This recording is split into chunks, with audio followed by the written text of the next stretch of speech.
आज हम करेंगे 10th क्लास का फिजिकल एजुकेशन का लेसन नंबर 6 है और आज के लेसन में हमारा विषय रहेगा, टॉपिक रहेगा शरीर में कितनी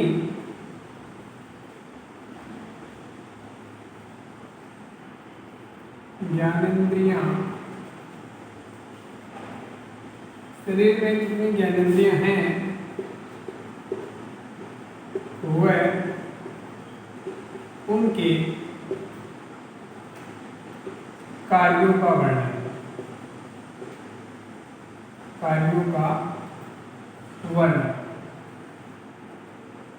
यह हमारा आज का विषय रहेगा। शरीर में कितनी ज्ञानेंद्रियां हैं वह उनके कार्यों का वर्णन पूछा गया है। तो सबसे पहले तो हम ये जानेंगे कि कितनी मतलब संख्या कितनी है हमारे शरीर की ज्ञानेंद्रियों की। तो हम इसका आंसर यहाँ ढूंढेंगे। हमारे शरीर में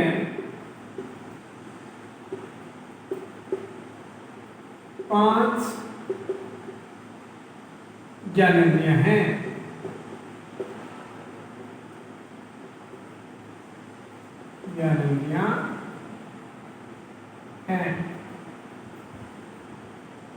हमने संख्या का पता कर लिया, ज्ञानेंद्रियां कितनी है? 5 है। अब हम उनका अलग अलग से जानेंगे कि कौन कौन सी ज्ञानेंद्रिय हमारी। सबसे पहले हमारी ज्ञानेंद्रिय जो है वो है हमारी त्वचा। त्वचा इसकी 2 परतें होती हैं। त्वचा की कितनी परतें होती हैं? 2। इसकी 2 परतें होती हैं।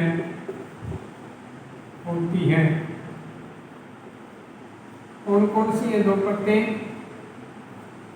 नंबर 1 है इसमें उपचर्म और नंबर 2 है इसमें चर्म। देखिए एक परत जो त्वचा जो है हमारी ये चमड़ी है, इसको हम त्वचा बोलते हैं। इसकी 2 परतें, एक ऊपर वाली जो सबसे ऊपर है वो है उपचर्म और नीचे वाली जो है वो चर्म है। तो ये हमारी 2 परतें जो है त्वचा की, ये पूरे शरीर को ढके हुए है हमारी त्वचा। त्वचा जो हमारी ज्ञानेंद्रिय है ये हमारे पूरे शरीर को ढकने का काम करती है। त्वचा शरीर का सबसे बड़ा अंग भी हम मान सकते हैं। सबसे बड़ा अंग अगर पूछ लिया जाए कि शरीर का सबसे बड़ा अंग बताइए कौन सा है, तो त्वचा हो जाएगी, क्योंकि पूरे शरीर के ऊपर ये ढके हुए हैं, हमें पूरे शरीर को ढक रही है, बहुत बड़ा अंग हो जाता है। त्वचा की जो एक मुख्य कार्य प्रणाली है वो यही है कि त्वचा वैसे देखा जाए तो त्वचा हमारे रंग रूप को भी मतलब ये है कि इंडिकेट करती है।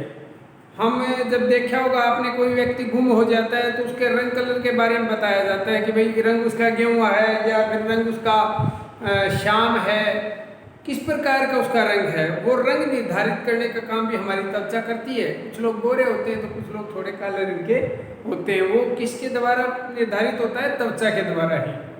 मेलेनिन नामक एक पदार्थ पाया जाता है त्वचा में, उससे हमारी त्वचा का रंग निर्धारित होता है। तो ये त्वचा का एक तो काम ये है कि हमें जो है एक बनावट रूप जो है वो दिखाती है हमारा कि भाई कैसे किस रंग रूप के हम हैं। दूसरा काम त्वचा का जो है मुख्य रूप से वो ये होता है कि हमारी त्वचा हमें एहसास करवाती है गर्मी का, सर्दी का। अगर सर्दी लग रही है तो हमारी त्वचा ही हमें बताएगी कि हाँ सर्दी है। गर्मी है अगर, तो हमारी त्वचा हमें बताएगी कि गर्मी लग रही है, में एहसास करवाएगी। और जैसे ही गर्मी बढ़ेगी, टेम्परेचर बढ़ेगा बाहर का, तो त्वचा के अंदर जो रोम छिद्र होते हैं उनमें से पसीना बाहर निकलेगा और त्वचा हमारे टेम्परेचर को मेंटेन करने में, संतुलन बनाए रखने में अपनी भूमिका निभाती है। तो त्वचा महत्वपूर्ण ज्ञानेंद्रिय है। जब भी हमें कोई चीज़ चुभती है तो फटाक से उसकी सूचना जो है सूचना नाड़ियों द्वारा कहाँ तक पहुँचती हैं? दिमाग के सूचना केंद्र तक पहुँचती हैं और वहाँ से जो है हमें सीधा सा आदेश मिलता है कि भाई देखिए वहाँ कितनी चोट लगी। तो हम फटाक से अपना हाथ वहाँ ले जाते हैं और देखते हैं कि चोट कम लगी है या ज़्यादा लगी है। तो त्वचा भी हमारी एक क्या है? मुख्य रूप से ज्ञानेंद्री है जो हमें ज्ञान करवाती है गर्मी का, सर्दी का और चुभन का, ये एहसास हमें करवाती है। खुरदरा है या कोई तल चिकना है उसका एहसास करवाती है। नंबर सेकंड जो है वो है हमारी आंखें। देखिए आंखें जो है ये हमारे महत्वपूर्ण ज्ञानेंद्रिय हैं, क्योंकि आंखों के द्वारा ही तो हम दुनिया को देखते हैं। पूरे संसार के दर्शन हमें कौन करवाता है? हमारी आंख करवाती है। अगर आंख को हमारे शरीर से अलग कर दिया जाए तो ये बिल्कुल जो है एक गोल गेंद की तरह नजर आएगी। हमारी आंखें, आंख हमारी गोल गेंद की तरह नजर आएगी और उस गेंद की भांति जो हमारी आंख है उसको शरीर के अंदर जब इस चेहरे के ऊपर वो लगी है तो उसमें 6 जो है मांसपेशियां उसको पकड़े रहती हैं, ऊपर से, नीचे से, दाएं से, बाएं से, ऐसे उसको 6 मांसपेशियां पकड़े रहती हैं ताकि वो हमारी सही ढंग से आंख हमारी व्यवस्थित रहे। और जब भी हमें जहाँ दाएं बाएं देखना होता है तो हमारी आंख वहाँ उन मांसपेशियों के कारण ही घूम पाती है।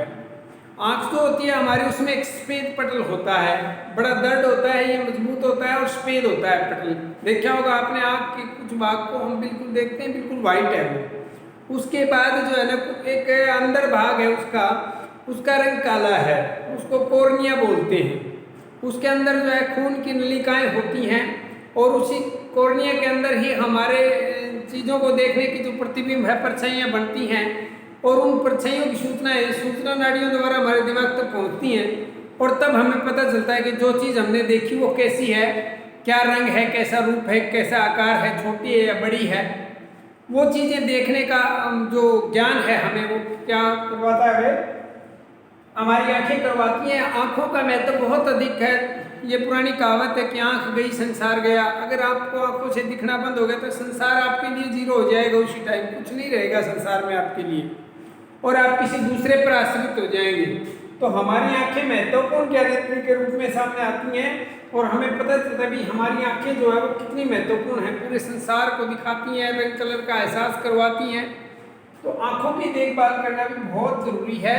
हम अपनी आंखों की देखभाल प्रॉपर रूप से करें, ठंडे पानी से धोएं, लगातार पढ़ाई ना करें, बीच बीच में जो है इनको रिलैक्स देते रहें और जब भी कोई चीज़, कोई ठोस कचरा, रेत, मिट्टी इसमें डल जाए तो आप ठंडे पानी से इनको साफ करें, मसले नहीं।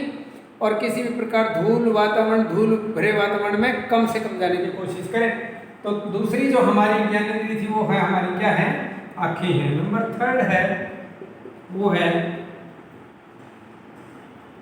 जिह्वा। हमारी जो जिह्वा है वो भी एक महत्वपूर्ण ज्ञानेंद्रिय है। जिह्वा हमारे मुख में रहती है और इसका मुख्य कार्य ये है कि भाई ये भोजन को चबाने के अंदर हमारी मदद करती है। जैसे मान लीजिए आपने कोई भी भोज्य पदार्थ अपने मुख में लिया, आप उसको खाएंगे तो वो भोज्य पदार्थ जीभ के ऊपर ही टिकाते हैं हम, और जीभ के ऊपर टिकाने पर जीभ उसको दाएं तरफ, बाएं तरफ, आगे पीछे ले जा करके दांतों के नीचे ले जाती है और उनको अच्छी तरह भोज्य पदार्थ को कटवाती है, चबवाती है। निगलने का काम भी जीवा करती है और बोलने का काम भी जीवा द्वारा ही संभव है। अगर किसी व्यक्ति की जीवा नहीं है तो वो बोल भी नहीं सकता, वो मूक हो जाएगा, वो बिल्कुल भी बोल नहीं पाएगा। तो बोलने का काम करती है, भोजन को कटवाने का काम करती है हमारी जीवा। और सबसे महत्वपूर्ण जो ज्ञान हमें देती है, जो एहसास करवाती है, वो है टेस्ट का एहसास करवाती है। खट्टा है कोई पदार्थ या कोई पदार्थ मीठा है या कोई पदार्थ नमकीन है, इस सब चीज़ों का एहसास हमारी जीवा करवाती है। हमारी जीवा के ऊपर छोटी छोटी बाल के समान जो है कणिकाएँ होती हैं और उनके द्वारा जो है हमें ठंडे गर्म का भी एहसास होता है और मीठा है, नमकीन है, खट्टा है, इन चीज़ों का एहसास हमें होता है। तो जीभ का अगला भाग है, उससे हमें पता चलता है कि कोई चीज़ मीठी है, नमकीन है। मिठास का साइड वालों से पता चलता है, नमकीन चीज़ का अगली जगह से पता चलता है और कड़वी जो चीज़ होती है उसका पिछले भाग से पता चलता है। तो इस प्रकार हमारी जिह्वा भी एक महत्वपूर्ण ज्ञानेंद्रिय है जो हमें एहसास करवाती है टेस्ट का, और भोजन को चबाने का काम भी हमारी जिह्वा करती है। और नंबर 4 है कान। हमारे जो कान हैं वो भी एक महत्वपूर्ण ज्ञानेंद्रिय है, क्योंकि कानों के द्वारा ही हम सुन पाते हैं। और कान के भी दो पार्ट होते हैं, एक बाहर वाला जो ये भाग दिखता है ना हमें, ये बाह्य कर्ण होता है, और एक अंदर जो सुराग दिख रहा है, जो छिद्र है, उस छिद्र के अंदर जो है हमारा अंतःकरण होता है। अंदर कान का अंदरूनी भाग है, सुनाई देने में अंदरूनी भाग भी काम करता है। ये तो सिर्फ और सिर्फ क्या करता है, जब हम बोल रहे होते तो हमारे मुख के पास से हवा की धमनियां पैदा होती हैं, और हवा धमनियां जो है वो जाकर के इस बाह्य कान से टकराती हैं, कर्ण से टकराती हैं, और ये इनको इकट्ठा करके कहाँ भेजता है, अंतःकरण अंदर वाले कान के अंदर भेजता है। और अंदर वाले कान के पास भेजने के बाद क्या होता है कि एक पर्दा रहता है, जैसे ढोल होता है ना, ढोल के ऊपर खोल लगा रहता है, एक पर्दा सा, ढोल को बजाते हैं उसके ऊपर देखा होगा आपने, डंका जहाँ मारते हैं वो एक खोल होता है ढोल का। उस ढोल के खोल के समान हमारे शरीर के, हमारे कान के अंदरूनी भाग में पर्दा है। तो जो ध्वनियाँ बाहर से जाती हैं वो पर्दे से टकराती हैं, और पर्दा हिलता है। पर्दे के हिलने से जो है अंदर छोटी छोटी हड्डियाँ होती हैं कान के अंदर, वो हड्डियाँ हिलती हैं, उनके हिलने से तरल पदार्थ कान में भरा रहता है। वो तरल पदार्थ में तरंगे उत्पन्न होती हैं। उन तरल पदार्थ के अंदर जो तरंगे उत्पन्न होती हैं, उन तरंगों की सूचनाएं, उन तरंगों से जो है हमारी सूचना जो तंत्रिकाएं होती हैं, सूचना नाड़ियाँ होती हैं, वो सूचनाओं को कहाँ पहुँचाती हैं, सूचना केंद्र में दिमाग तक पहुँचाती हैं। और तब हमें पता चलता है किसी ने हमारे लिए क्या शब्द बोले, इज्जत स्वरूप, हमें आदर स्वरूप कोई शब्द बोले, या कड़वे शब्द बोले, या कोई गाली वगैरह दी। ये सब चीज़ें हमें किससे पता चलती हैं, हमारे कान से पता चलती हैं। और नंबर जो 5th है, 5वीं हमारी ज्ञानेंद्रिय है, वो क्या है, वो है हमारी नाक। नाक के द्वारा भी हम क्या करते हैं, ज्ञान करते हैं, एहसास हमें होता है। नाक के द्वारा एहसास किस चीज़ का होता है, हमें गंध का एहसास होता है कि सुगंध आ रही है कि दुर्गंध आ रही है, कहाँ किस वातावरण में हम पहुँचते हैं, उसका एहसास हमें नाक करवा देती है। पहले से ही पता चल जाता है, दूर से ही अगर कोई कीचड़ वाला स्थान है और आप वहाँ जा रहे हैं, तो दूर से ही गंध आपकी नाक के द्वारा पता चल जाएगी आपको कि भाई यहाँ कोई कीचड़ है या गंदगी फैली हुई है। इसके अलावा नाक का एक कार्य ये भी है कि सांस को अंदर ले जाने को और बाहर निकालने का काम भी हमारी नाक करती है। जब सांस को हम अंदर खींचते हैं तो नाक के अंदर बाल होते हैं बारीक बारीक से, और उन बालों का काम क्या है, जो अशुद्धियाँ हवा के साथ हमारे सांस के साथ आई है उनको वहीं पर रोक के रखती है। नाक के अंदर एक चिपचिपा पदार्थ होता है जो हमारी नाक के अंदर जाने वाले रोगाणु और धूलकणों को रोकता है। और हमारी नाक के अंदर एक ऐसा सिस्टम है, श्लेष्म झिल्ली, जो गर्म वायु को थोड़ा ठंडा कर देती है शरीर के टेम्परेचर के अनुसार, और बाहर से जो ठंडी वायु जाती है उसको थोड़ा गर्म करती है, और गर्म वायु अगर बाहर से जाती है तो उसको थोड़ा ठंडा कर देती है। तो इस प्रकार हमारी नाक भी महत्वपूर्ण ज्ञानेंद्रिय है, हमें एहसास करवाती है सुगंध का, दुर्गंध का, और हमारे सांस लेने में भी हमारा योगदान, हमारे शरीर के फेफड़ों को स्वस्थ रखने के लिए भी ये महत्वपूर्ण योगदान देती है, क्योंकि गंदगियों को वहीं पर जमा करके रख लेती है। तो आज हमने जाना हमारे शरीर की ज्ञानेंद्रियाँ कितनी हैं, 5 हैं, और उन ज्ञानेंद्रियों के कार्यों के बारे में भी हमने जाना। 5 ज्ञानेंद्रियाँ, त्वचा, आँखें, जिह्वा, नाक, कान और नाक। तो ये 5 ज्ञानेंद्रियाँ मैं आशा करता हूँ कि आप समझ गए होंगे। फिर भी अगर कोई दिक्कत रहती है तो मुझे बता सकते हैं आप। रेगुलर रूप से आप अपना कार्य कीजिए। आज के लिए इतना, बाकी कल करें।